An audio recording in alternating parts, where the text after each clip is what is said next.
perang. Buka Al-Fiqh ala Mazahibil Arba'ah, buka dalam kitab Syarah Muhazzab, Majmu' Imam Nawawi dan kitab-kitab lain. Adapun main catur itu, maka jumhur ulama mengatakan haram. Fiqh mazhab Syafi'i mengatakan makruh. Mungkar ke tidak? Bukan mungkar sebab terjadi perselisihan. Maka bila bukan mungkar, tak masuk dalam hadis man ra'a minkum munkara. Tak payah kita nak cegah kemungkaran, marah orang main catur. Cuma irsyad dan nasihat. Molek pada main catur, baik duduk berselawat dan seumpamanya. Tu cara dia. Tapi dah kita bodoh, haram main catur, haram main catur, sampai balah dengan orang kampung. Padahal benda khilaf, tak faham hadis. Serebang besar baku deriang. Tak ngaji dak habis. Benda mungkar hak sepakat. Jadi kalau dalam bab tahlil memang khilaf, dak akan selesai dulu kini selamanya. Wa mari kitab Syekh Utsaimin, wa mari kitab Aziz Bas, wa mari kitab Fatwa Saudi Arabia, dia kata tak boleh. Wa mari pula kitab Fatwa Syekhul Azhar, wa mari kitab Fatwa Yaman, boleh pula. Dah bila nak selesai? Tahu tak? Dah. Dia tu ni haram ni, tengok ni kitab Syekh Utsaimin kata haram. Betul kita tengok. Haram sungguh dia kata. Tak selesai. Wak mari pula kita apa benda ni, Mufti Mesir Syekh Hasanain Muhammad Makhluf, dia tak dia kata bid'atun jaizatun, pula bab tahlil bid'ah tapi diharuskan dengan syarat tertentu. Dah bila nak selesai? Rugi kita. Orang duk ambil tanah umat Islam. Chechnya dibom oleh Rusia. Dengan bom napalm. Mujahidin sedang duduk bertahan di pergunungan Chechnya. Iraq Amerika berpakat dengan tentera munafik Iraq menyekat kemarahan mujahidin. Sekarang mengepung Afghanistan, NATO laknatullah, yang terdiri daripada tentera-tentera Kristian. Tu yang kita nak jaga. Ni dah balah bak tahlil dak sudah. Berat menanang sungguh. Nak tahlil boleh, tapi jangan tetap 3 hari 7 hari tak ada. Ini amalan ulama Yaman dulu-dulu. Mereka menghadiahkan bacaan dan zikir kepada arwah-arwah yang telah meninggal dunia. Masalah sampai ke tidak, berlaku khilaf pula. Jangan baca kitab yang satu saja, satu mazhab. Baca daripada ulama yang menjawab dengan 4 mazhab. Buka dalam kitab Fatwa Syar'iyah Syekh Ali Jadul Haq, ulama besar, ulama besar sehingga dipanggil Syekhul Mu'azzam, seorang ulama yang sangat dibesarkan. Dia kata barang siapa yang melakukan tahlil dengan niat untuk meminta ampun kepada si mati, maka hukumnya harus. Barang siapa yang tidak melakukan tahlil kerana tidak ada sandaran baginya daripada nas-nas yang sahih, maka hukumnya sudah harus, tak ada masalah. Begitu juga dalam bab baca talqin. Lepas pada mayat orang mati baca talqin. Mari ustaz kampung, haram baca talqin. Saya ngaji Mesir, haram. Biar dalam lah. Mari pula ustaz pondok pula, dah haram, sunat baca talqin. Balah habis pula. Buka kitab Ahsanil Kalam. Siapa yang fatwa? Almarhum Syekh Atiyah Sakar. Bukan Haji Sakar, pengusaha teksi. Syekh Atiyah Sakar menjadi rujukan ulama dunia. Dijawab dalam kitab dia, fa ammat talqinu ba'da nafni fa huwa mustahabun. Maka adapun talqin selepas daripada ditanam mayat, hukumnya dielokkan. Mustahabun ni ataupun disunatkan. Jika sekiranya Allah tidak mengizinkan mayat mendengar tazkirah, maka orang yang hadir sudah tentu dapat mengambil manfaat daripada pengajaran. Ni ulama besar. Kita ustaz kecil tak apa buih lagi ustaz.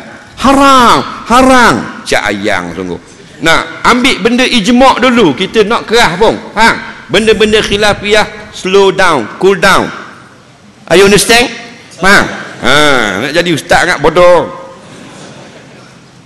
Kalau kita bawa hak Syafi'i kita nak paksakan orang satu semenanjung duk ikut fiqh Syafi'i kita, balah agak dengan orang.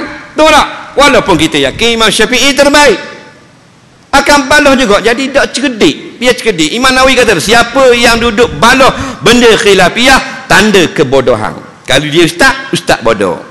Kalau Tok Guru bodoh. Tak ada kira. Kan kita kata Imam Nawawi, bukan Haji Nawawi, kontraktor kelas B. Jadi biar cerdik kata. Baloh bak tali, mu kata gini. Nak. Tapi bak bering bersatu badu. Habis ambil pakai hak dak tali pun ambil bering, hak kata dak li tali pun ambil bering juga. Noh lah kau cek menanggok.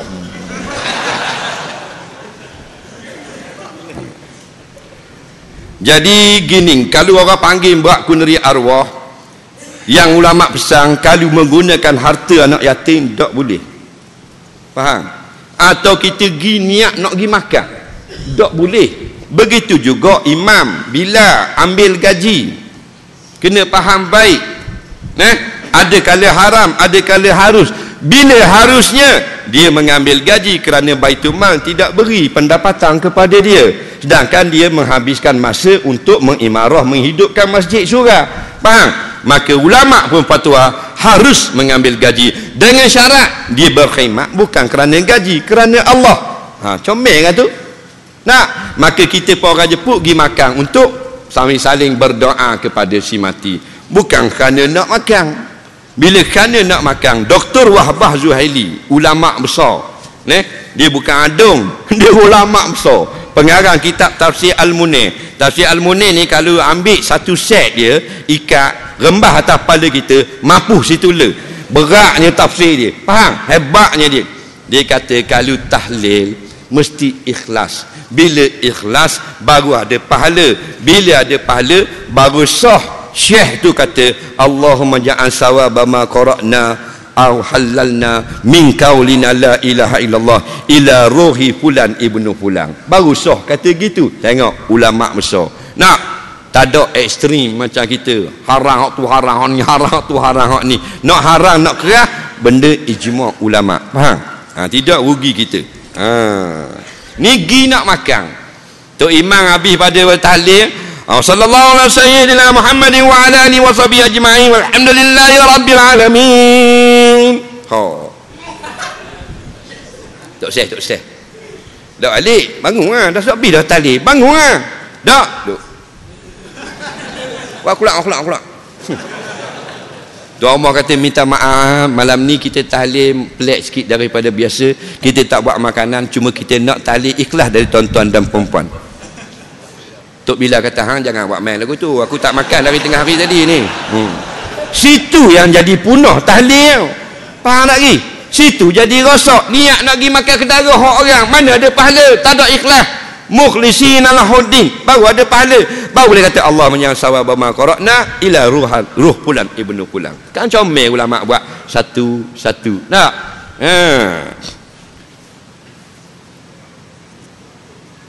Kalau nampak ada kuih depan roti kosong, sini panggil dia roti. Kalau ada iti panggil dia paung. Dah ada roti, bukan pau, roti. Roti kalau dalam ada inti, roti apa? Bukan kaya, inti nyok. Apa ni? Nampak? Aku tak kata kaya. Ni. Ban. Kalau kosong? Roti Bali. Roti Menggali. Orang Terengganu panggil paung bodoh. Terengganu kalau ada situ ni paung iti. Kalau kosong dalam roti saja paung bodoh. Dia Terengganu paung bodoh RM1. Jap. Ini. Nampak? Bukan kata ke dia bodoh tukang kedai. Tak. Paung tu bodoh. Mana bodoh? Tak ada benda. Itu ayat Terengganu. Faham? Kena faham baik. Orang Terengganu kalau dia mari, dia kata dia salah mari. Orang ngajar masjid ni, dia pergi masjid lain. Bila dia pergi, dia kata tak ada orang. Dia pun balik. Kawan dia kata, kalau orang sini kata benda, balik benda. Terengganu balik bodoh. Bukan mana balik tu jadi bodoh. Mana balik bodoh, tak buat benda. Balik terus, kosong. Mana roti pun kosong. Roti bodoh. Jadi kalau kita otak kosong, bodoh. Gitu je lah. Baik. Bila tengok roti bodoh, seluruh tahlil. La ilaha illallah. La ilaha illallah. Oh slow. Tu tak jadi juga. Bila nasi minyak, la ilaha illallah, la ilaha illallah. Ni sebeh bakal pulah terus ni. Mana? Ini tak betul, mempengaruhi. Maka tidak ada keikhlasan. Lepas tu Nabi kata, jangan beribadat di hadapan makanan. Nak panggil orang talih, panggil jamu, panggil semayang semayang hajat, jangan angkat makanan. Biar dia buat amalan dulu, baru buat keluar makanan. Ni solat hajat, depan nasi letak dah, tutup dengan suat khabar lagi bahaya. Tu imam pula warak, Allahu Akbar, buka mata, nasi minyak depan ada. Jangan tunjuk makanan, tak juru harah orang panggil. Faham? Nabi larang, jangan solat dekat makanan. Hati teringin-ingin. Faham? Biar cerdik ya. Ni tengok orang buat majlis, nak buat majlis, tuan rumah tak mengaji, jangan awak keluar makanan. Solat hajat talih, jangan. Selesai bawa akak makanan. Baru comel. Soalan seterusnya, perempuan baca kuat dari imam ajar anaknya di dalam rumah. Baik, dia pun semayang, perempuan dia baca kuat, tapi orang tak dengar. Hukumnya walaupun orang tak dengar, bacaan kuat itu makruh saja, tak haram. Faham? Tak ada masalah. Soalan seterusnya, apa hukum simpan gambar suami? Macam mana nak tegur? Macam mana nak tegur ustaz? Suami orang. Apa hukum simpan gambar suami orang? Macam mana nak tegur? Bini dia simpan gambar suami orang. Hukumnya haruskah orang perempuan ada gambar suami orang? Jawabnya fihi tafsil, ada tafsil. Kalau gambar suami orang tu pekerja dia, tak ada masalah. Pasal ni maknanya carta organisasi pejabat dia, ni gambar khani, memang suami orang tu tak ada masalah.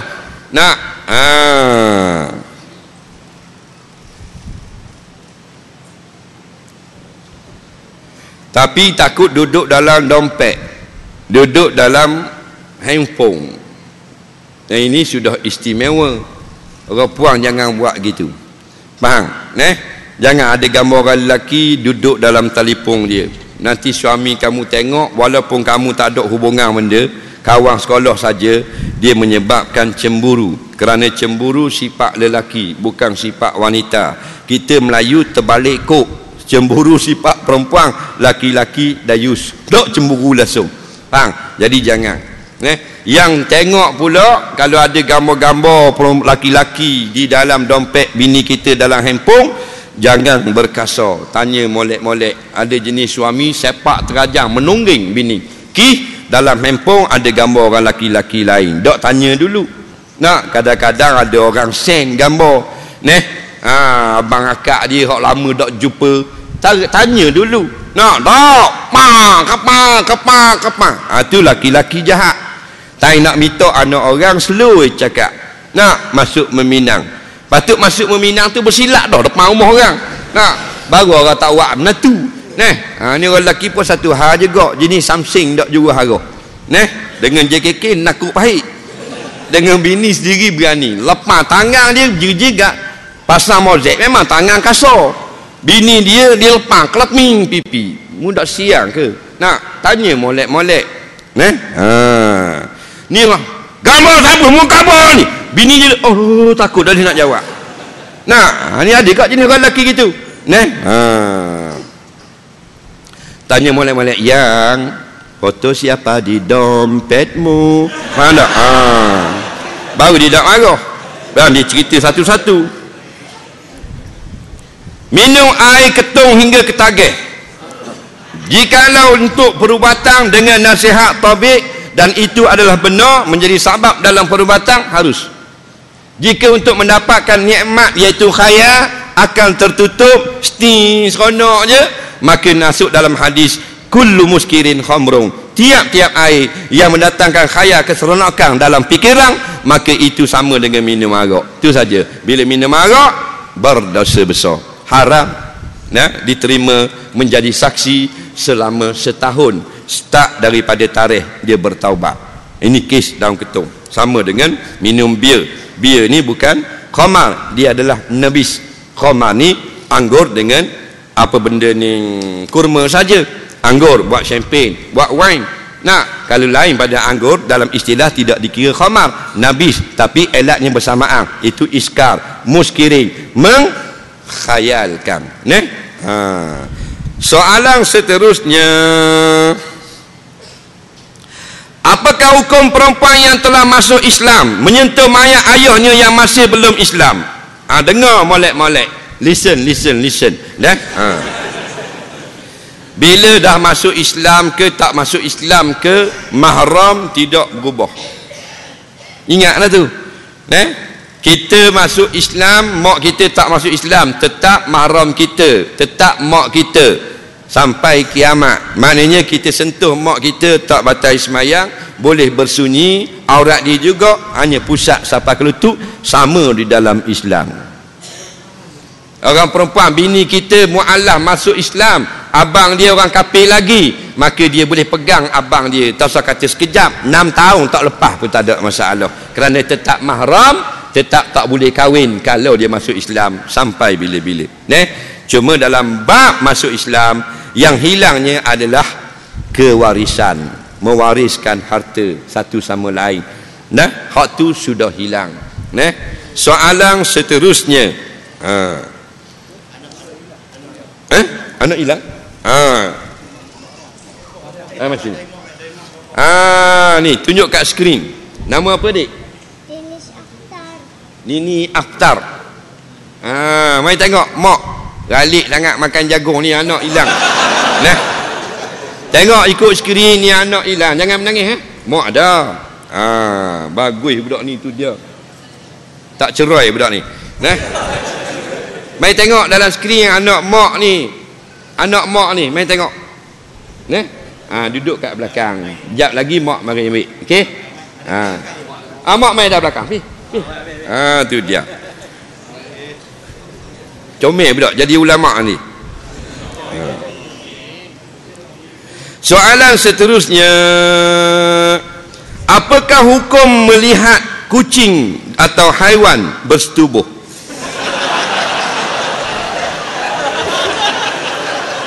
Tak ada hija ni. Mu ni kacau sungguh lah.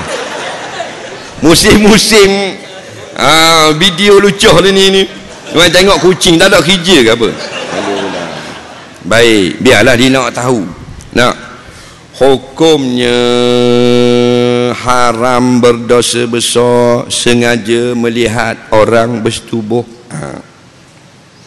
Tapi kalau haiwan, maka tidak masuk dalam larangan tersebut. Setengah ulama kata harus, setengah ulama kata makruh. Tu sahaja. Tak berdosa. Dia kata aku bertaubat dah, aku tak buat dah benda, taubat benda. Tak, dulu aku suka tengok kerengga bersetubuh. Tak ada masalah. Cuma barang siapa yang mengambil kesedapan dengan melihat persetubuhan haiwan, maka hukumnya dosa. Tak boleh. Siapa yang melihat lembu telanjang tidak berdosa. Dia tengok kambing betina, tengok tak berdosa. Tapi ulama kata jika tujuan untuk menaikkan syahwat, berdosa. Tengok. Tidak boleh. Tak ada hija mu ni. Apakah hukumnya menang dengan menggunakan hantu sebagai pengundi? Gaji yang hasil daripadanya, dia dalam bab menipu ni, tak usah kata mengundi, semua bab. Mereka bab yang diharuskan menipu, tu lain istisna. Menega, menipu. Buah yang molek-molek letak depan, buah yang tak molek letak belakang. Bila orang kata rambutan 3 kilo, pasal kau tengok comel lah, dikaut hak belakang, timbang. Ini menipu. Nabi kata haram. Bila haram, laisa minna man ghasya. Bukan umat aku ni. Dia ni penipu, dia telah menipu. Pendapatan lagu mana? Bila pendapatan tu haram, Nabi pun telah jawab, kullu lahmin nabata min haram fannaru aulabi. Tiap-tiap tubuh badan yang membesar, berniaga ke apa ke, gaji ke, daripada yang haram, maka layak masuk neraka. Ini masalah. Bila kita menipu, maka gaji bulan-bulan haram. Itu masalah. Tapi bila kita kata haram, tak terima semayang, dia marah. Orang jahil. Nampak? Kerana annas aduun lima jahila bihi. Manusia sentiasa memusuhi apa yang dia tidak mengerti. Bila kita kata Allah tak terima, dia kata mu Tuhan, boleh tahu terima tak terima? Dia jawab gitu pula. Bila kita kata buat gini masuk neraka, bapa syurga hak mung. Mu ada anak kunci syurga, sedap angkat tukang bubuh orang masuk neraka. Bukan aku kata bodoh, Rasulullah kata. Buat gini masuk neraka. Kita baca lah. Bila kita baca, mu tak mau dengar, sudah get out. Tak marah benda. Pengajaran hadis Quran ni untuk orang Islam. Dan mu tidak Islam, peduli apa? Balik Apa makna Islam? Menyerah tunduk dengan apa yang dibawa datang kepada kita oleh Rasulullah daripada Al-Quran dan hadis. Al-inqiyadu bima ja'a bin Nabi SAW min syar'iyatillah. Nabi buat mari dua perkara, Quran, hadis. Quran kata neraka, kita kata neraka. Hadis kata syurga, kita kata syurga. Mu tak mau terima, mu bukan Islam. Siapa yang terima dua ni, baru dia panggil Islam, Muslim. Wala tamutunna illa wa antum muslimun. Jangan kamu mati melainkan dalam keadaan tunduk kepada apa yang dia bawa datang kepada kamu oleh Rasulullah. Inilah agama, inilah Islam namanya. Soalan seterusnya, apakah makna jika kita seorang pelajar IPT berkahwin, time dia belajar, selepas nikah suami duduk utara, isteri duduk selatan, apakah nafkah perlu dilaksanakan oleh si suami? Baik, dia kata kalau nikah tapi suami duduk utara, bini duduk di selatan, adakah wajib nafkah? Soalan ni bagus kok. Jawabnya gini je, apabila seorang suami berkahwin lalu terjadilah tamkin, iaitu menyerahkan diri kepada suami, maka wajiblah dari saat itu nafkah, makan, minum, tempat tinggal dan pakaian, dan nafkah-nafkah tawabik hak lain. Tetapi bila dia kahwin duduk suku-suku, belum lagi dia hantar isteri bersama dengan suami, maka tidak wajib atas suami memberi nafkah, melainkan kekal di atas bapa bagi pengantin perempuan. Nampak lagi? Walaupun 10 tahun. Bapak puan kata kita dah atur lagi lah, kita akan atur tahun 2023, maka tak wajib nafkah atas suami. Dalam kitab fiqh kata wajib bila berlaku tamkin. Benda makna tamkin, diberikan isteri kepada suami, sama ada suami duduk di bilik isteri atau di bilik suami, atau rumah sewa, atau duduk di bawah pokok, hantar bini kepada isteri, orang sini panggil nyambut natu, maka situ baru wajib nafkah. Jadi tak ada kait dengan duduk jauh, duduk dekat. Bila telah berlaku perstamkin seperti persetubuhan, lepas tu duduk jauh, tetap suami kena bayar nafkah. Nafkah tidak wajib suami mari duduk dekat isteri, boleh dengan hantar duit, boleh dengan bank in, boleh dengan kirim dengan driver teksi, tak ada masalah. Soalan seterusnya,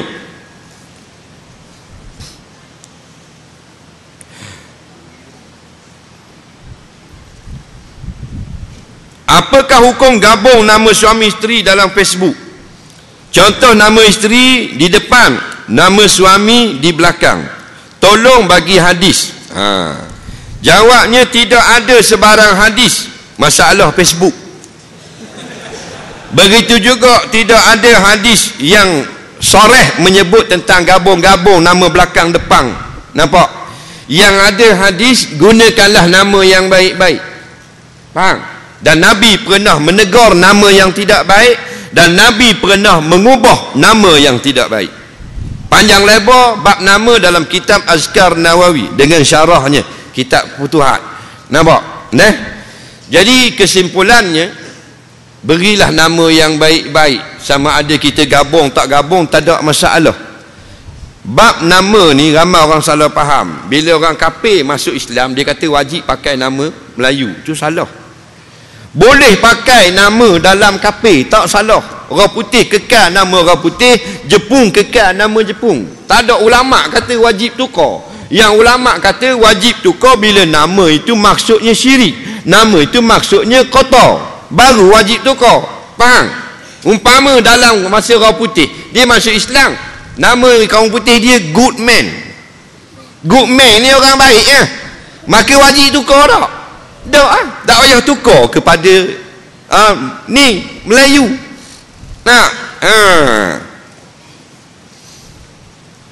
Itu kita kena faham. Jadi dia nak pakai nama Cina ke, nama India, tak ada salah. Yang tak boleh, maknanya tak baik, maknanya syirik, maknanya haram, baru tukar. Dan bukan tukar ke nama Arab. Sunat menggunakan nama sahabat para nabi yang seumpamanya. Baik. Jadi bila dia gabung namanya cantik, maknanya elok, silakan, tak ada masalah. Nak letak nama anak boleh, tapi jangan gabung sampai jadi dak molek. Ada orang gabung sampai jadi nama kereta anak dia. Mak dia nama Maznah, anak bini laki nama Dahlang, Mazda. Ayah pula depan, mak pula belakang. Ayah ambil depan Tarmizi, mak Norizang ambil Zang belakang, Tarzang. Tu dak molek lah. Jadi buah anak banyak pokok semua. Dan satu lagi, kalau dalam Facebook dia bukanlah pengenalan nama. Dia tak boleh dijadi sebagai surat kena pengenalan nama. Dia bukan IC, dia bukan surat beranak. Jadi kita nak pakai nama sama orang ke apa, silakan, tak ada masalah. Cuma jangan datangkan fitnah. Jangan sampai mendapat kejiang dan seumpamanya. Itu saja, sebab dia bukan alamat latang tubuh kita. Soalan seterusnya, terbang habis. Baik.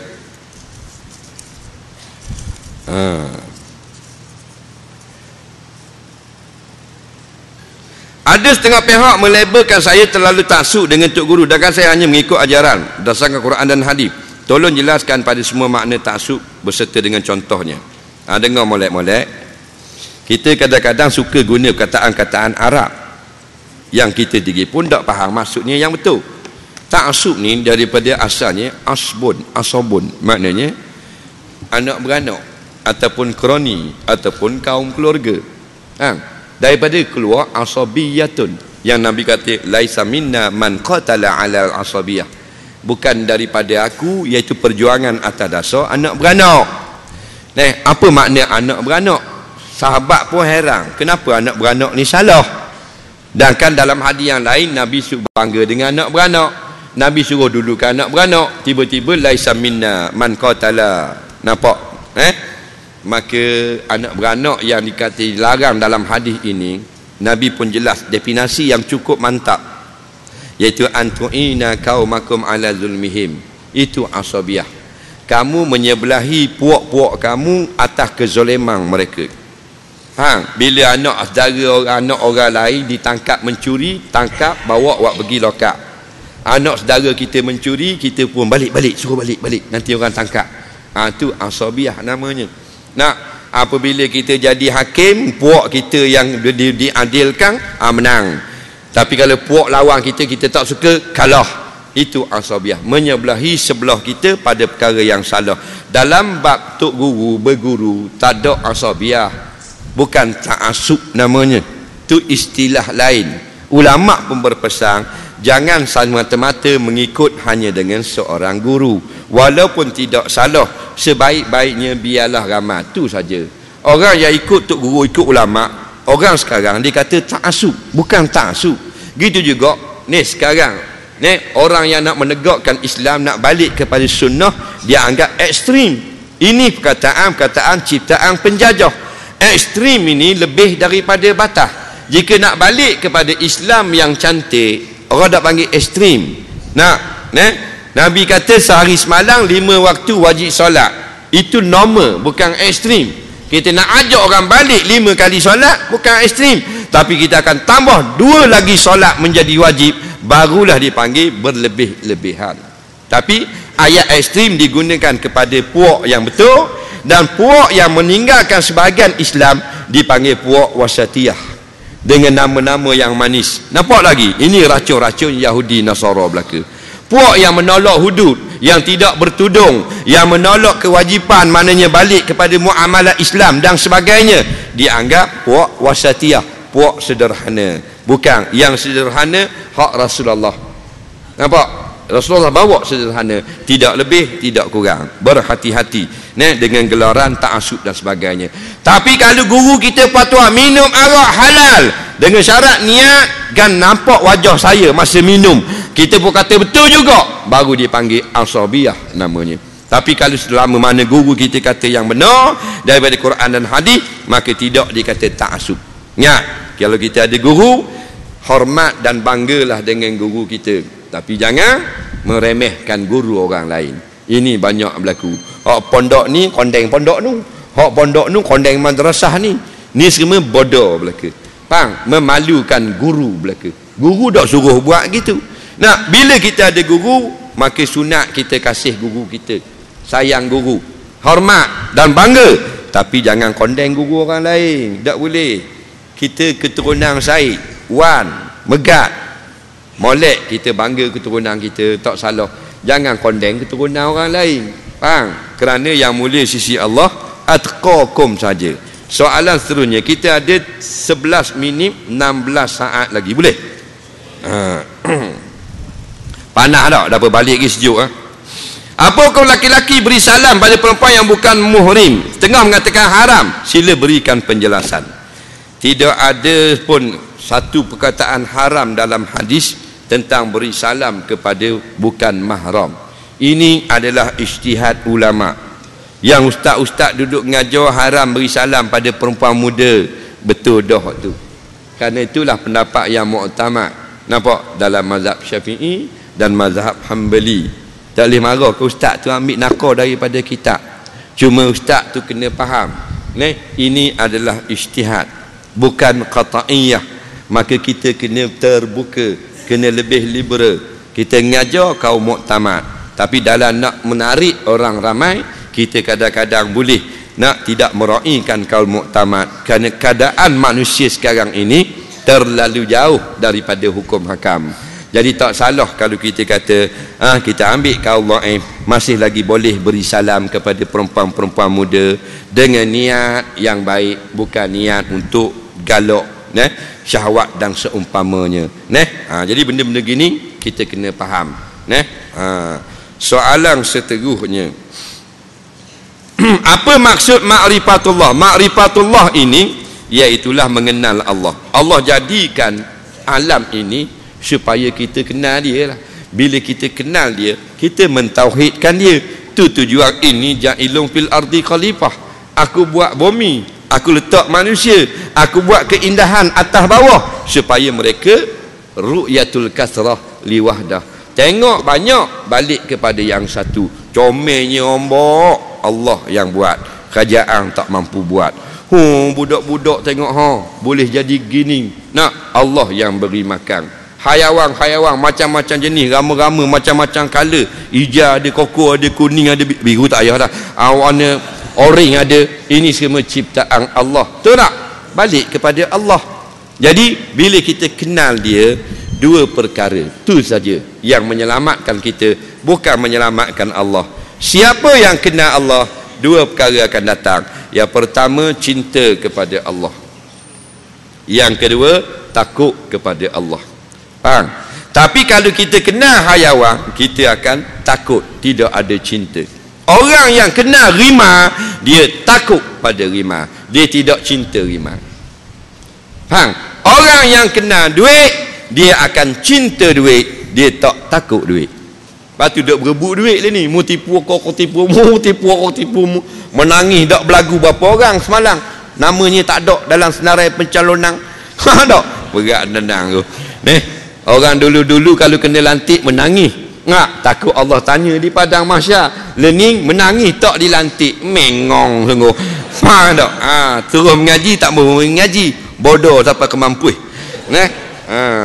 Boleh jadi pimpinan, tapi memang kita layak dan orang mengamanahkan kepada kita dan kita tawakal kepada Allah. Allah tidak akan lupakan pertolongan kepada kita. Ni berebut sangat nak jadi, Allah tidak beri nusrah. Akhirnya kantoi. 5 tahun menjadi wakil rakyat, maka 5 buah banglo siap dibina untuk diri sendiri. Mu jawab dalam kubur kayak gini, aku tak tahu, aku dah undi. Baik. Ada apa hukum makan sembelihan orang munafik? Munafik ada 2. Yang pertama munafik akidah, yang kedua munafik amal. Munafik amal ini orang Islam, seperti kalau cakap pelawak, itu munafik amal, tapi akidah dia dah. Munafik akidah ni memang pura-pura saja Islam, tapi hati benci kepada Islam, itu kafir namanya, munafik kafir. Munafik amal ni kalau cakap pelawak, orang Terengganu panggil pelawak, sini panggil mana? Bohong. Tapi sedap pelawak kok, dia Terengganu kok. Betul tak? Bohong tak apa sedap. Dalil, tengok cerita filem pelawak. Faham tak? Kalau bohong tak ada. Baik, bila cakap bohong tapi dia tidak hina Islam, cuma cakap bohong, itu munafik amal. Tuan-tuan dan puan-puan, kalau tuan-tuan dan puan-puan beri mandat kepada saya lagi, saya tidak akan lupakan tuan-tuan dan puan-puan. Saya akan datang balik 5 tahun lagi kepada tuan-tuan dan puan-puan. Itulah pelawak namanya. Faham? 5 tahun tak nampak muka, dah nak ngundi baru mari masuk kampung. Nak bayar air orang tu, minum orang ni, tak payah bayar, pitih aku ada dah. Faham? Itu orang panggil pelawak, munafik amal. Atau bila diberi amanah, khianat. Kita lantik kerajaan untuk mengagihkan kekayaan negara sama rata kepada rakyat tuan punya harta, tetapi diagihkan tidak rata. Macam cerita apa? Ni hak mung, hak ni hak aku, hak ni hak aku, hak ni hak aku juga.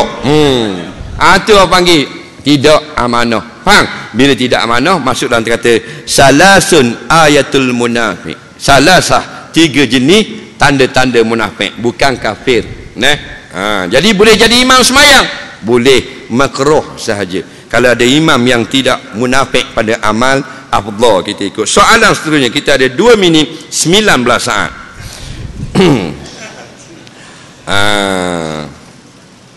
Apakah orang itu semayang dalam keadaan rakaatnya tak sempurna, lutut bengkok, tangan pegang betih, kepala tunduk ke bawah macam lembu makan rupuk? Sedap sangat mu ni tanya soalan. Baik, Nabi solat, bila dia tunduk, dia jadi L, betul-betul belakang dengan tengkok tak patah. Kata sahabat, kalau diambil gelas, diletak di atas tengkok Nabi, tidak akan terbalik. Tapi kalau kepala kita jatuh, letak gelas, terbalik lah. Contoh maknanya lurusnya tengkok Nabi dengan belakang. Dan Nabi memegang lutut, dan tidak wajib tangan kita lurus. Sebab ada orang tangan pendek, bila pegang lutut jadi lurus, tapi kena orang tangan panjang, dia kena bengkok sikit. Yang sunnahnya lurus belakang dan tekak, kemudian mata melihat tempat sujud dan tangan memegang lutut. Adapun tangan memegang lain pada lutut dengan sengaja, makruh. Sengaja kita patahkan kepala atau akak kepala, makruh. Jadi jaga baik-baik. Sallu kama raaitumuni usalli. Hendaklah kamu semayang sebenarnya yang kau tengok aku semayang dalam kitab-kitab hadis. Kita tak nampak batang tubuh Rasulullah, kita tengok dalam kitab hadis. Jadi buat betul-betul, walaupun tak haram pegang betih, tapi buat yang terbaik. Bila kita ikut ittiba'us sunnah, maka dapat markah penuh. Itu saja. Ada orang dia pegang betih, dia pegang betih, orang suruh pegang lutut, dia nak lain daripada yang lain. Ada orang pegang peha. Ada orang tengok kaki dia, kaki dah ingat potong segi kuku. Faham tak? Ada orang dia tengok kain tok imam, kain tok imam cak gajah duduk, kemarin cak wah pelang. Anyuk habis solat dia. Soalan yang seterusnya, Saya berasal dari Kedah, kerja Kuala Lumpur, menetap 10 tahun. Kini saya balik Kedah, rumah orang tua saya seminggu boleh tak saya solat jamak rumah orang tua saya. Dengar molek-molek. Lepas tu baru kita khabar kat orang dan boleh tegur orang. Kita nak tahu jamak qasar ni dikait dengan musafir. Boleh tak aku musafir, boleh tak aku jamak dan qasar? Hak tu penting. Jadi sebelum kita jamak atau qasar, ulama kata wajib kita tahu dulu, adakah aku boleh jamak sekarang ini? Siapa yang tak tahu tak boleh jamak, kena balik pada asal, iaitu tak boleh jamak. Maka nak tahu kita boleh jamak atau tidak, rekah-rekahnya, adakah aku sekarang musafir atau mukim? Faham tak? Itu cara mudah. Maka kita balik kepada takrif. Apa makna mukim? Mukim orang yang duduk pada satu tempat 4 hari atau lebih. Apa makna musafir? Orang yang berjalan 2 marhalah atau lebih, atau dia singgah pada satu tempat setelah bersafir untuk 3 hari atau kurang. Tu makna musafir. Jadi pakai takrif tu kita sudah tahu boleh jamak atau qasar. Nak pergi mana? Nak pergi Kedah balik alok ustaz, bakar bata, duduk. Kerja mana? Kuala Lumpur. Lama mana nak balik? 7 hari. On the way daripada Kuala Lumpur kalau star lebih tak 2 marhalah? Lebih. Namanya musafir. Boleh jamak, boleh qasar. Kalau mu nak tak mu sudah. Sampai di alok ustaz, lama mana niat nak duduk? 7 hari. Maka siapa yang nak singgah pada satu tempat setelah musafir untuk 4 hari dan ke atas, maka dia bertukar menjadi pemukim tempat itu. Bila nama sudah pemukim, boleh jamak tak? Sudah terjawab. Lain kali tak payah tanya, jawab sendiri. Betul tak? Soalan yang terakhir pada malam ini, banyak lagi, dia lebih kurang 800 lagi soalan. InsyaAllah kita jawab pada kali yang lain. Boleh main lagi tak Penang? InsyaAllah minta-minta lah, pakat-pakat doa kita main sekali lagi ni. Bukan main dalam keadaan sekarang dah, kita main sekali lagi ni. Orang lain dah jadi Perdana Menteri. Kita ambil yang banyak sikit, yang panjang-panjang sikit. Baik, ni 1, ni 2. Ni AJK Masjid. Banyak ini, jangan buang. Jawab, tetap jawab. Lambat-lambat lah. Umat akhir zaman, pagi Islam, petang kafir, malam Islam, pagi kafir. Acu terang kok. Tak faham, keliru ni. Apakah wang hantaran salah digunakan untuk kenduri? Kerana ada setengah pahaman orang tua wang hantaran hanya untuk beli barang kemas. Kalau digunakan untuk kenduri akan jatuh maruah. Saya mohon penjelasan. Azab apakah orang yang tinggal solat ketika bangun daripada kubur? Tolong bagi penjelasan pada kami yang jahil ini ustaz. Baik. Pagi kafir, petang beriman, petang beriman, petang kafir. Betul sungguh, ini hadis Nabi SAW. Ada sebut dalam kitab hadis, dalam kitab-kitab aqidah. Disarahkan dengan panjang lebar oleh ulama-ulama. Yusbihu mu'mina wa yumsi kafira. Paginya beriman, petangnya kafir. Faham baik-baik. Bukan makna pagi kita Islam, petang pergi masuk Kristian. Bukan petang tu Islam, pagi esok pergi masuk Buddha. Bukan. Balik kepada ayat, walan tarda ankal yahudu walan nasara hatta tattabi'a millatahum. Yahudi Nasara tidak akan reda sampailah kamu mengikut cara hidup mereka. Dalam ayat ini Allah tak kata hatta tadkhulu dinahum. Allah kata hatta tattabi'a millatahum. Apa beza din dengan millah? Din dengan millah ini muradif, hampir-hampir, tapi boleh dikatakan makna yang lain, tapi boleh dikatakan bersuatu maknanya. Kadang-kadang dikatakan din makna millah, tapi kadang-kadang maksud lain. Maksud di sini lain. Din masuk agama. Tak betul ayat. Orang kafir Yahudi Nasara tidak akan berhenti sampai kamu masuk ke gereja, masuk Kristian. Bukan. Tapi cukuplah orang Islam mengikut cara hidup orang Yahudi dan Nasara. Faham? Dalam apa jua aspek kehidupan. Maka sudah reda kafir Yahudi. Maka tidak perlu masuk Kristian untuk jadi Kristian. Tetapi tolak hukum Islam, sudah jadi macam orang Nasara. Orang Nasara lah yang mula-mula menolak hukum yang mencipta agama sekular dengan persetujuan pemerintah, iaitu raja-raja. Ya, bila masih ada Nabi Isa AS dengan kitab Injil, masih lagi pakai hukum Injil. Nampak? Dalam bab pemerintahan 500 tahun selepas dia angkat Nabi Isa ke langit, baru diubah. Dia buat satu mesyuarat besar antara padri dengan raja-raja, didesak, akhirnya keluar pengisytiharaan asal agama sekular, ma li Isa wa ma li Kaisar li Kaisar. Ini yang terkena ajaran sekular. Faham? Apa yang berkait dengan ibadah, kita ikut kitab Injil. Yang berkait dengan keduniaan, kita ikut pemerintah. Nampak? Inilah asal sekular.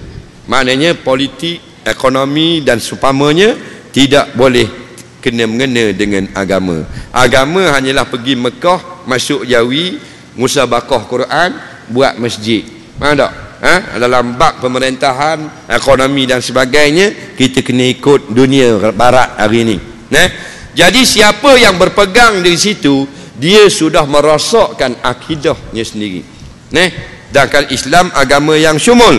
Jadi maksudnya bukan pagi itu petang tu, pagi itu Islam, petang dia masuk Kristian. Maknanya umat Islam mudah meninggalkan ajaran Islam. Padahal dia kalau ditanya beragama Islam, petang pagi isi borang nikah, borang lesen, borang brim. Kau pandailah borang apa. Sampai time agama dia tulis Islam. Pagi pukul 12 malam karang pula pergi condemn pula hukum hudud. Nampak lagi? Dia sudah menjadi murtad.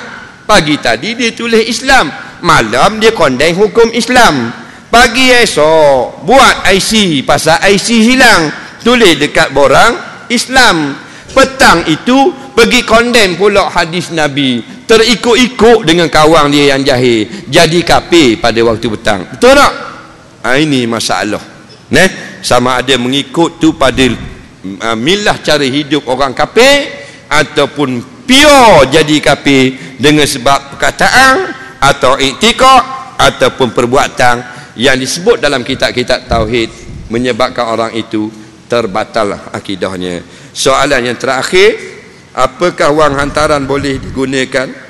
Tidak boleh digunakan untuk buat kenduri, kerana ada orang tua kata kalau wang hantaran hanya boleh buat beli barang kemas sahaja. Kalau kita guna buat kenduri, jatuh maruah kita. Kemudian pula maknanya apakah bagi orang yang tinggal solat, bangun dari kubur itu azabnya apa? Orang yang tidak solat, yakinlah kita dia melakukan kesalahan. Sebab tu dalam jinayah hudud ada bab hudud tariki solat. Orang yang tidak semayang berdosa dan melakukan jinayah. Bukalah mana-mana kitab bab menyatakan dosa-dosa besar, dia akan ada orang yang meninggalkan semayang. Maknanya sepakat ulama, orang yang tak semayang adalah haram, berdosa besar dan akan dikenakan azab. Ulama tak boleh ijtihad adakah dia akan dikenakan azab atau tidak. Ini alam ghaib, maka yang ghaib terhenti atas nas. Apa nas? Quran, hadis. Quran menyatakan orang yang tidak semayang kena azab dalam neraka sakar yang kita khabar tadi. Jadi dia akan dibangkitkan dalam keadaan hitam mukanya, kata setengah ulama, dalam keadaan tertulis pada dahinya orang yang tidak solat. Kerana hak hitam muka tu ada khilaf. Setengah ulama kata orang yang hitam muka orang kafir, setengah ulama kata orang yang hitam muka orang yang tidak semayang. Nampak? Yauma tayyabdu wujuhum wa taswaddu wujuhum. Faham tak? Pada hari kiamat ada yang putih muka, ada yang hitam muka. Na'udzubillahi min zalik. Lalu jika tidak mendapat keampunan, maka akan dicampakkan ke dalam api neraka Allah. Jadi kita bersolatlah. murak ke, reggae ke, beluh ke, apa ke, jaga solat kerana dia tiang agama. Hak lain baiki kau comel, comel. Jangan kita dah kita ni jauh, dak pandai, tidak alim, dak mengaji, dak semayang lah pula, maka tak ada nama Islam dalam IC kita. Man la salatalah la dinalah, siapa tiada solat baginya maka tiada agama baginya. Soalan terakhir, orang tua-tua kata wang hantaran tak boleh buat beli, buat kenduri, jatuh maruah. Ini semua ni pandangan orang tua saja. Nombor satu sekali pandangan Allah, nombor dua sekali adalah hadis, nombor tiga adalah ijma', nombor empat adalah qiyas. Kata Imam Syafi'i, la yahillu li ahadin ayyakula hadza haram wa hadza halalun illa min jihatil arba'. Orang tidak boleh berkata ini haram, ini halal, melainkan empat sumber. Yang pertama Quran, yang kedua hadis, yang ketiga ijma', yang keempat awil qiyas. Ada pun pandangan-pandangan masyarakat uruf, maka kalau berbetulan dengan agama, muhakkamatun, al-urfu muhakkam, maka kalau kebiasaan adat orang tua tidak salah pada agama, silakan, tak salah. Jadi kalau dia kata kalau wang hantaran kita buat kenduri jatuh maruah, ini tidak betul. Wang hantaran adalah janji hadiah sahaja dari pengantin laki-laki kepada pihak perempuan, bukan mas kahwin. Adapun mas kahwin, kewajipan yang Allah tetapkan, nilah dalam Quran, wajib beri kepada isteri. Cuma jaga baik ialah wang hantaran ni sebenarnya ikut pandang nak buat apa, dia punya milik. Dia nak buat kenduri ke, nak beli mah ke, nak bayar lembu ke, nak sipang dalam tabung hajinya, dia punya pasal. Tak usah kita buat undang-undang pula, tak boleh kena buat gini pula, kena buat gini. Akhirnya menjadi satu kewajipan yang disalah faham oleh masyarakat. Cuma jaga-jagalah, sekarang ni terlampau mahal sangat mas kahwin. Ini bercanggah terus dengan hadis-hadis yang sahih.